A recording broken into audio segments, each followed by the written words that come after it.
खबरला। हे शंभू बोले बाबा भक्तन के दुखवा हरला। आइल बानी दुवरिया हमरो ता तू खबरला। बोला बोला पंडेश्वर नाथ की चल कांवरिया पड़िला नगरिया।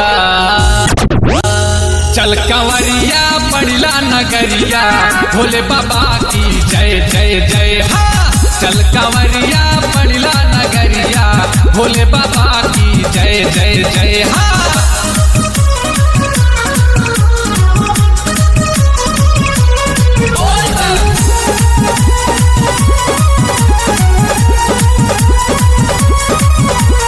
पड़िला नगरिया में भीड़ बड़ा होला।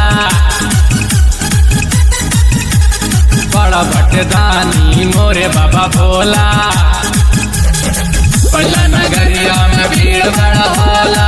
बड़ा बटदानी हो मोरे बाबा भोला। नाग वाले बाबा ओ बिच्छू वाले बाबा, कैलाश वाले बाबा ओ भांग वाले बाबा, ओ नाग वाले बाबा ओ बिच्छू वाले बाबा, कैलाश वाले बाबा ओ डमरू वाले बाबा। बोला बोला पंडेश्वर नाथ की चल कांवरिया पड़िला नगरिया। चल कांवरिया पड़िला नगरिया भोले बाबा की जय जय जय। हाँ चल कांवरिया पड़िला नगरिया भोले बाबा की जय जय जय। हाँ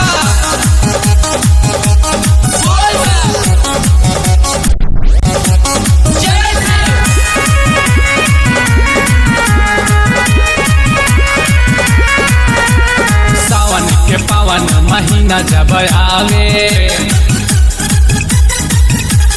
पड़िला नगरिया में जलावा चढ़ावे। सावन के पावन महीना जब आवे, पड़िला नगरिया में जलावा चढ़ावे। आगे वाले बोलो पीछे वाले डोलो, बाबा का नाम लेके मस्ती में तुम भी होलो। आगे वाले बोलो पीछे वाले डोलो, बाबा का नाम लेके मस्ती में तुम भी होलो। बोला बोला पड़िला वाले बाबा की